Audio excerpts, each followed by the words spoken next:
Dear friend, today was the annual ale tasting competition. Folks from all over the neighboring towns were here. It was a fun, if somewhat stressful day. Those judges are no joke. But one of the visitors was here not for the event, but from another realm, as folks do tend to find themselves here from time to time.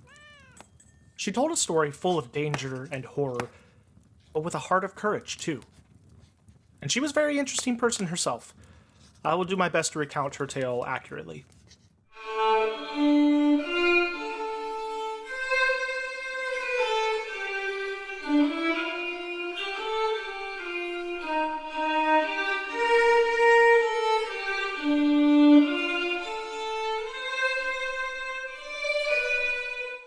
The Inn at the Edge of Greenwood, Chapter 10, Rebellious Paths.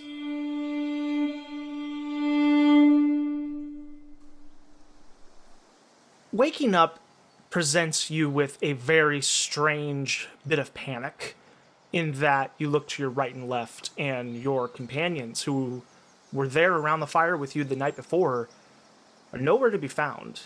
Neither is the fire.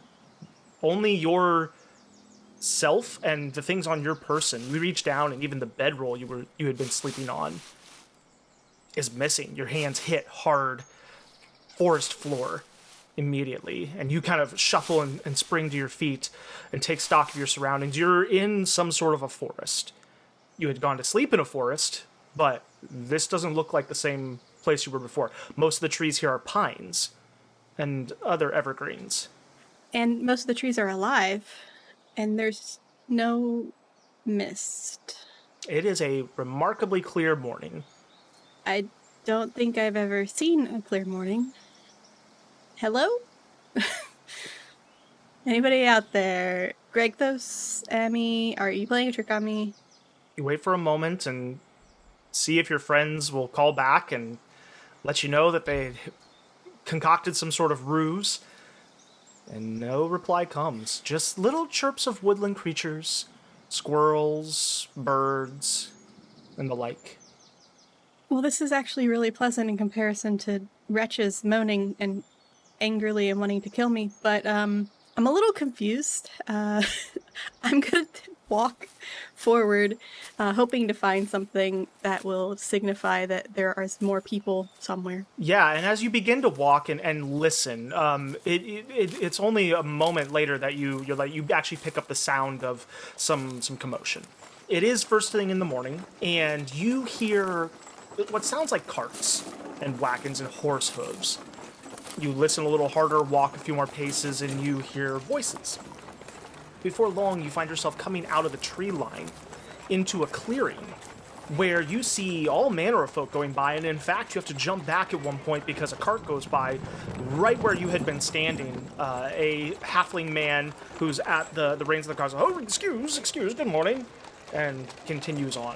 And you look around into a small town or village of sorts that seems to be just waking up and beginning its day's work.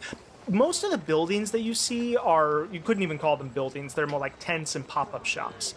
Except for one large building up on a bit of a hill, which is a large tavern-type building with the stables behind it.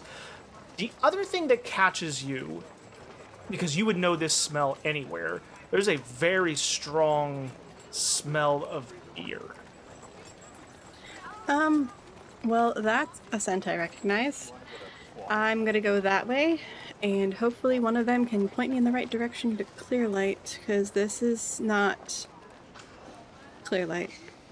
You follow your nose, and it very quickly takes you towards that large tavern, that inn up on the hill. You realize that the cart that had almost run you over has swung a wide turn up a little path and is heading up that direction as well. And as you now see the back of the cart, you notice that there are kegs and caskets on it. You see two other carts kind of coming along as well. One that is already up there and is being unloaded, and you just see keg after keg of beer being unloaded at this inn. There's a young man who's got a piece of paper, and he's kind of directing people and telling them where to put things. You can't hear what he's saying at the moment, but you can see him kind of pointing around, taking charge as people are moving these caskets around. At least they have good taste. I will walk up to the cart and go, excuse me, what town is this? exactly? Oh, doesn't really have a name. Just outside the Greenwood. It's not really that much of a permanent structure.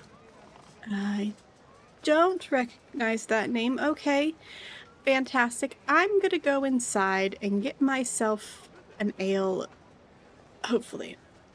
And Oh, I will. the halfling you were talking to laughs and he goes, "You won't have to hope for it. There's ale abundant today." As he continues to unload more caskets of drink. I will glance at them and just see if there's any like obvious symbols on them. She would be accustomed to seeing like letterings or like stamps from the brand. You look, and there are indeed stamps on the sides of the barrels. They seem to be lettering, but you don't recognize the alphabet at all. You're not able to read any of it. It looks very foreign to you. I must be dreaming. This is a dream. This is clearly a dream, or a trick, or both. And I walk inside. You walk up the ramp up into the front door of the inn. Above you swings a little sign that creaks, and you just look up briefly and see a green pine tree that's painted on it. No name. And as you walk in, the young man who was outside with the piece of paper calls in after you. He's still outside, but he kind of calls in. He's like, "Oh, if you're coming into the inn, please excuse the mess. Lots coming in and out today. But grab a seat at the bar. I'll be right in there." Okay. And she'll just sit at the bar and she'll just kind of like play with dancing lights in her hand while she's waiting to entertain herself. Are any of those caskets inside? Many, because as you sit at the bar, which is right kind of as you first come into this large open space of this first floor of the tavern, it's this large L-shaped bar, and it's on your right, and you sit down right at it. The main banquet hall type area of the rest of it is, you see tables and chairs, but they've all been cleared back, and the whole room just seems to be full of barrels. They're bringing them in, they're stacking them in the back, and they're kind of piling them, 3 or 4 together and making notes, and then a couple more and making notes. And that's where the strong, overwhelmingly strong smell of beer comes from, just from the sheer volume of casks that are around at this moment. Either we have a bunch of alcoholics or there's going to be a party. I like parties. I'm going to cast Comprehend Languages to see if I can read the barrel. Sure. So you cast a bit of magic in order to open your mind a little bit to what this text might be. And as the words kind of shift in front of you to something that you can understand, you begin to read surnames, and they seem to be various houses that these must have come from. What you do notice is that these little piles of the barrels, each one it's the same surname grouped together, and so you notice probably at this point, if you kind of glance and walk around and look, probably about 7 or 8 different families that these wines or these beers are from. None of them are familiar to you.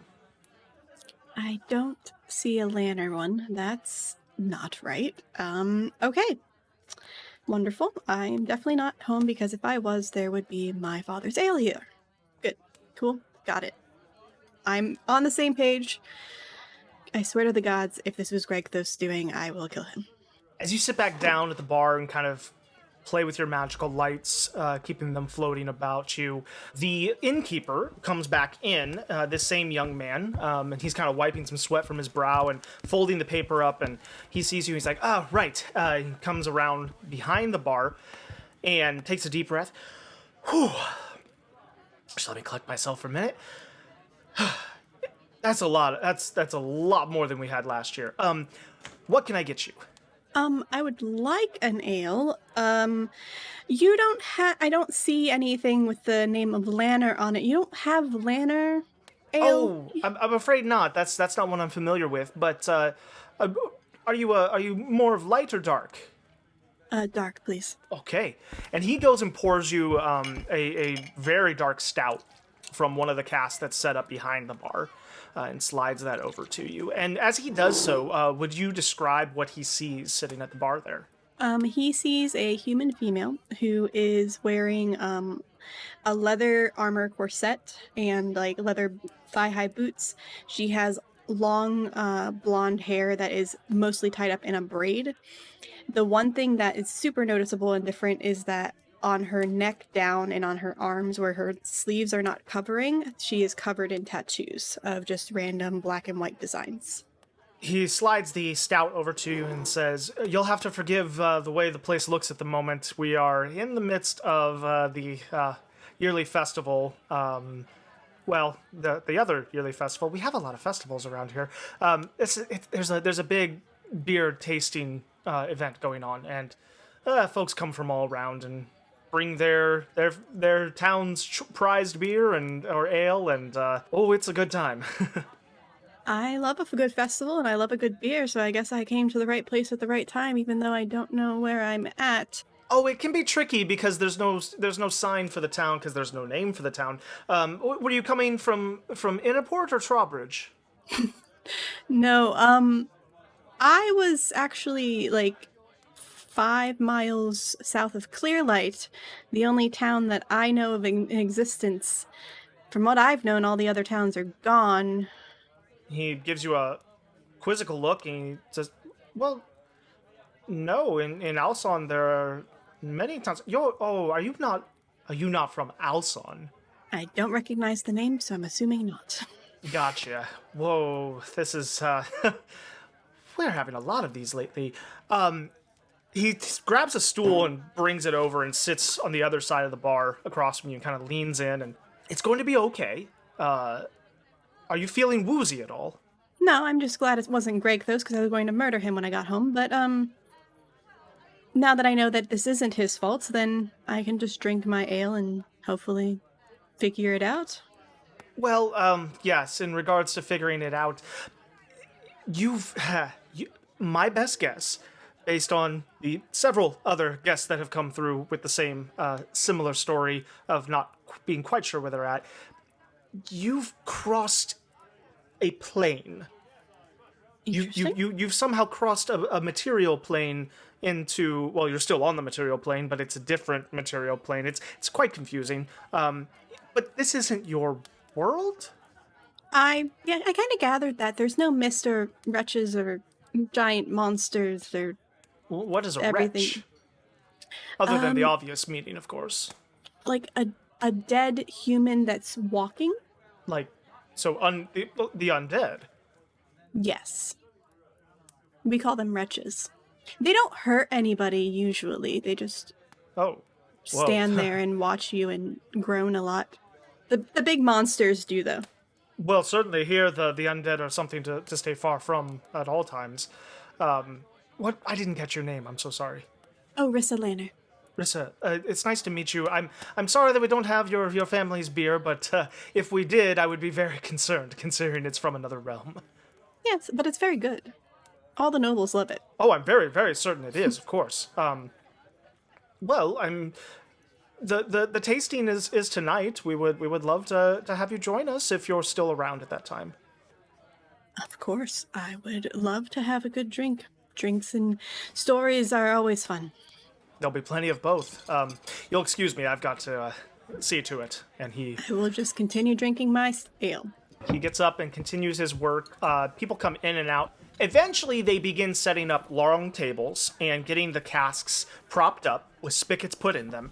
And it very much quickly turns the area into a bit of a kind of a walkthrough where you'll go barrel by barrel and have a little taste of each one. People begin to file in, and you notice some rather important looking folk come in. It's interesting because they're wearing what would probably be considered fine clothing, but it's very old, and none of it fits very well. And it seems as if the Sunday best of this crowd is not up to the standards that you would have been expecting, considering your background. A small group of these folk, mostly halflings, with a human or two with them, begin to go barrel by barrel, and sipping and talking to each other and taking notes, and sipping the next one, talking to each other and taking notes, and it takes quite a while before they make their way all the way back and through what it turned out to be about 12 different stations for them to drink at. And then they go away, and you hear murmuring from outside. And the innkeeper Guy comes over and slumps against the bar. He's like, "Oh, well, that's the worst of it." They just drink it and then judge it. Well, yes, the judges coming through is the stressful part for everyone. After that, the taps just open up for everyone, and it's much more of a party at that point. I don't rightly care who wins, but that's the stressful part. But the busy part is about to hit. Is your father's ale one that has won many awards back where you're from? He's one of the few brewers, so it's more people don't have a choice. Oh, But, I mean, there's a couple of other places. He's usually the one that goes to all the noble parties, and then I just steal it for my friends when I go to the not noble parties. I can respect that. It's I've had one or two of the young folk here in the town sneak some of a cask away that they shouldn't have, but to be young.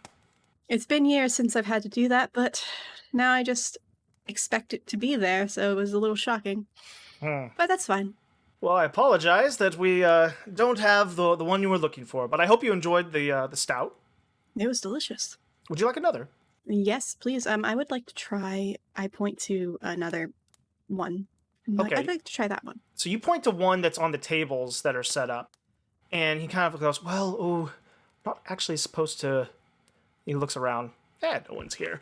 And he grabs your tankard and kind of walks over to the third barrel in on the first table and pours it out. And you had seen from when they were pouring before that this is a dark, almost reddish ale. And it comes out with a very nice aroma. And he sets that in front of you. Honestly, this is not my favorite of the bunch, but this is, for pure flavor, this is one of the better ones. Okay, and if they give you a hard time, I will talk them out of it. Don't worry. I got this. I appreciate it. And I'll start drinking. So he continues to kind of clean up around. You will find yourself really the only other person in the room at the moment. After the judges had left, everybody else cleared out as they make their decisions and make their announcement outside. And as he's working, the innkeeper says, "So you said you like drinking and you like stories. I love stories. Any ones that you feel are particularly worth telling?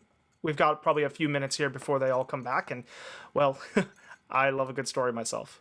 Well, do you want a story that started off childish and ended in horror? Oh, many stories do. I have an old story that might work.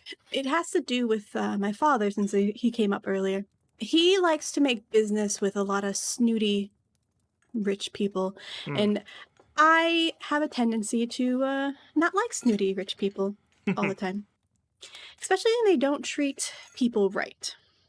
So there was this Roland Fawbranch. He came to the house. I don't know what he was dealing with my father. It doesn't really matter. But he made he decided to come out to the garden where my mother and I were. And my mother's sick. I was 19 at the time. She's still ill, but she's alive. Sorry, well, I'm glad she's alive, but I'm sorry to hear of her troubles. Yes, we don't really know what it is, but she's a little bit weaker. So we were resting because we were in the garden, and she loves the flowers, and we always make sure that they're kept up to for the season. And he comes out and he decides that he wants to be rude to us. He demanded that I get him a drink, and I refused because this was my home. And then he said to my mother, "It's a shame that you're too sick to teach your daughter how to behave." Well, one thing you might not know, I don't put up with that in any form of way. I get that impression, yes. But I have to put on a front. Daddy can't lose this business deal. So I made a little bit of a plan. Mr. Farbranch, he kept talking about this boat that was coming in with riches and all these wondrous items that he found overseas, bragging to my father about how much money he has, like rich people do. And I decided I was just going to go mess with his stuff instead. And that's where the problems come. Oh, plan didn't go the way you thought it would, did it? It went great until night came. So one thing about Clearlight, how do I put this? outside the city walls is dangerous. Oh, If you go out there, you're more than likely going to die if you're not prepared. And it's kind of most people don't like the fact that we go out to the outside of the walls to explore and learn and figure out things to help the city. So we this was 11 years ago, so at the time nobody went outside the walls. So the only entrance really into the town is from the docks. And I went to the docks and I was watching, and I was just going to mess with some of the stuff. I was just going to see what they got, take it out, and then go steal something shiny and tick them off a little bit. And then there was a splash, and one of the dock workers, they walked over to the dock, and they're like, "There's a hand down there. I think someone's drowning." So they reach down and go to grab the hand, and then the man disappears immediately. the man reaching down or the hand coming up? The man reaching down Oh, no. just vanishes. So of course the other dock worker goes to try to grab him, but misses. And then a very terrifying creature started to arise with the hand on top of his head that was attached to a giant white snake-like creature. Goodness.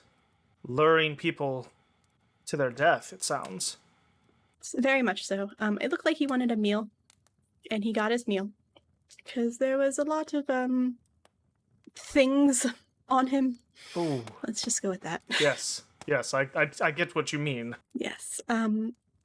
I unfortunately at the time was young, 19, 20 maybe. So I was a little too frightened to run up and help, and didn't have the power that I have now. But I heard a lot of screams that night. Mm. And then about 5-10 minutes later, there was no one left alive on that dock other than myself that was hiding behind a crate. Must have been a horrible thing to see. It wasn't fun.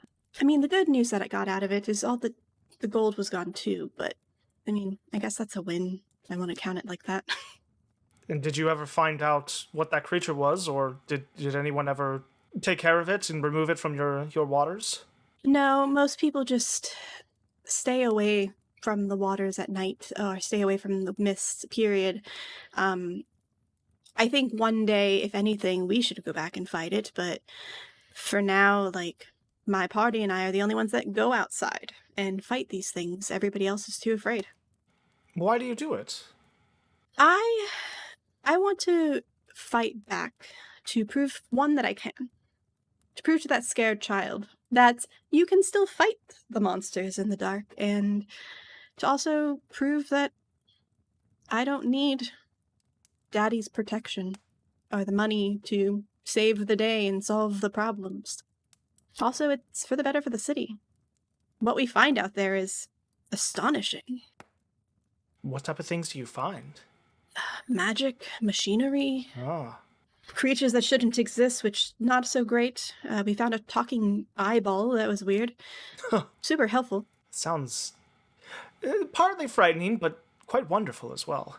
Yeah, I've learned a lot, but it is very scary, very, very scary. But I don't go out by myself, so that's a positive. Well, that's, of course, there's very few that I've met who come through here of the adventuring sort who don't do it without the help of friends. It always tends to be a group, each kind of giving each other help and support where they need it, and that is what a wonderful thing. Yes, there's been quite a few close calls, so let's just say I'm very glad we have a cleric on our side. Ah, the holy men are definitely good to have around in a pinch. Though he doesn't believe in a god, so that's very confusing. Interesting. Yes, science is his god. Well, so yeah, he would be much more of the arcanists here. There are several who follow the ways of magic exploration. Some that look to pair that exploration with the holy. Those fascinate me. Yes, I never really much was one for gods. I learned magic and taught myself through my words how to convince people to do what I wanted. And Oh, fascinating. I just casted earlier. I wanted to read the language on the barrels and I couldn't. So Oh.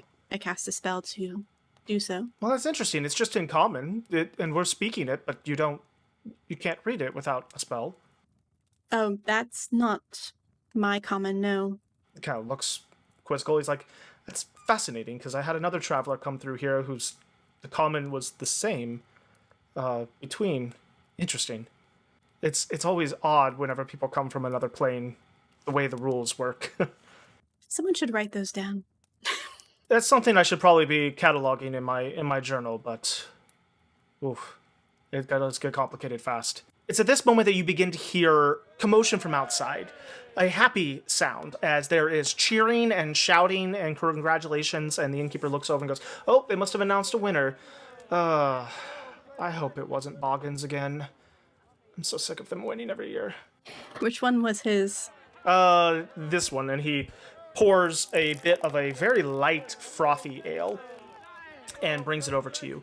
And he's like, the problem is, and you take a sip, it really is that good. And it really is. It is a deliciously balanced, like, light ale that has the perfect amount of age to it. And there's really nothing, it's flawless. I am suspicious immediately. So I cast Detect Magic without him. I start tracing a tattoo on my arm. Sure. And that's how I cast it. And I will cast Detect Magic and see if just curiosity to see if the ale is glowing. Okay, so you begin to trace a tattoo on your arm, and the innkeeper actually sees you do this and goes, "Oh, fascinating! That's your focus for your spells, yes?" Oh yes, I have one for each spell and then some for stories. Fascinating. And you finish your incantation. You detect whether there's any magic in this ale, and you come up with nothing. It seems to just be well crafted. Unfortunately, it doesn't seem like he's cheating the system. No, it's honestly, you would be able to respect the craftsmanship if he didn't just walk around gloating about it for the rest of the year every year. I mean, I could put him back in his place if you want. Oh no! Thank you. That's it's trivialities. This is all things considered. We're glad to have him around. Okay, I will keep my mouth shut then.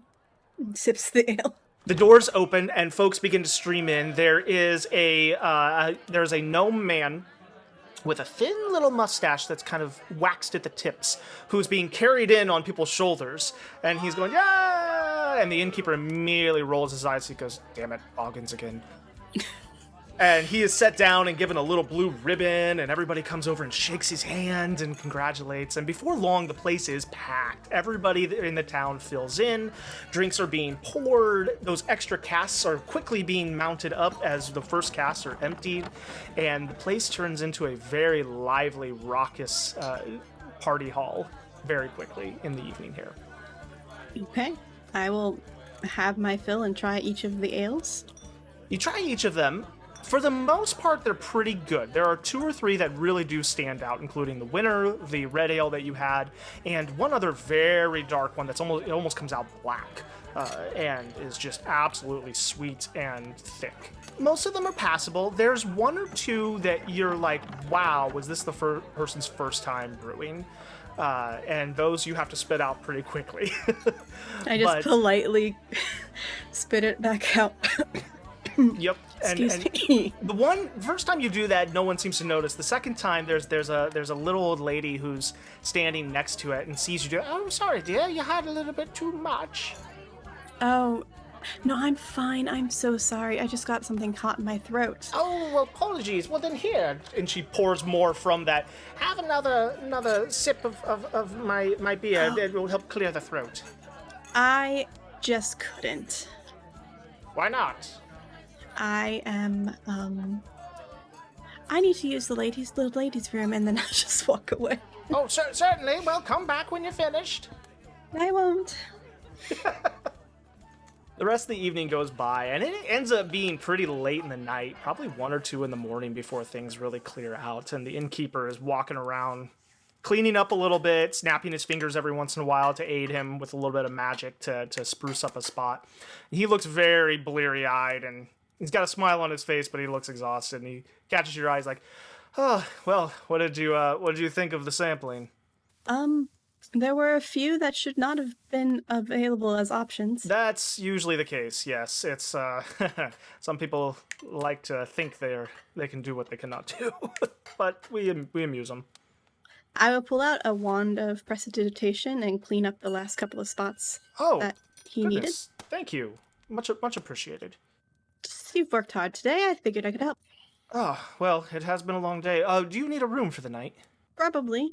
I don't have a bedroll anymore, and Oh, well, won't have to worry about that. We have beds and everything. Yeah. And he walks over and pulls out a big leather book and opens it up, and you hear keys jangle, and he grabs one, writes a note down, hands it to you. He's like, it's the second room, actually. First one on your left, up the stairs. okay. Well, I appreciate it. I hope that you have a wonderful day. If I don't see you in the morning. Well, yeah, it's to be honest, I may sleep in a little bit tomorrow, more than I normally do, but no, I appreciate your story. I think that it's interesting because I think back to, and he leans against the bar a little bit at this point, kind of settles in. I think back to when I was younger, not that I'm old now, of course, but when I was younger, and I had a lot of dreams and ambitions of adventure, but truth is, I had a lot of fear as well. And I don't honestly know at this point if it was fate or that fear that kept me from going on some of those adventures. Maybe a little bit of both. Maybe. Maybe you were meant to be here to collect the stories of others and their adventures. That is what I like to think, but I will say I'm glad that even though you had your fear, you pushed through it. It took me a little bit. I'm well in my 30s now, so it took me at least 11 years to push past that and get out of the gang lifestyles and Huh. Well, what do they say? It's not where you begin, but where you end. yes. And you learn a lot. Whatever your life takes you, you learn something. I like that. I learned how to talk to nobles, and I learned how to talk to the riffraff, as the nobles would call them. You just gotta learn their language. And if you know how to talk to somebody, you can convince them of anything. Sometimes a good lie is preferred, but What is a story if not a gentle lie? fair. I will hand him a gold. And say, this is Oh, no, for the this room. not necessary. You've been so helpful today. It's on me. Take it as a tip. Very well, thank you. And then I will go up to my stairs, to my room. You walk up the stairs and enter your room and lie down, and it's a very, very simple room, but it is a bed versus a bedroll, which is certainly more comfortable than the ground you had been sleeping on. Before I go to sleep, I'm going to use my brewer's supplies to brew a Lanner's brew. Okay, you begin getting a Lanner's brew going in this little room, and I assume you leave it there in the corner. There's a note next to it. In case you ever wanted to try Lanner's brew, since you probably will never be able to, here is a little bit for you. Give it about 10 days, and then just sip it with something very nice to eat. The next morning, when you open your eyes, the first thing that you're greeted with is damp and chill and fog as you look back and forth and realize you are back where you started. The Lanner ale that Rissa left is delicious. It definitely would have come in top 3 at the competition had she been able to enter it. She certainly bragged on it, but I must say she can back it up. I do feel for her. She was so young when she saw such horrors. It can't be easy to live in a constant state of fear and danger. But she has learned to handle herself well. I would not want to be on the receiving end of her ire. So many adventurers who fight and protect seem to do so from a place of pain. We need them, these heroes, of course, but I wish there were different circumstances that gave birth to their courage. It is a duality of the world that I am still trying to understand. Maybe I'll know it better if I get out there myself one day. Till then.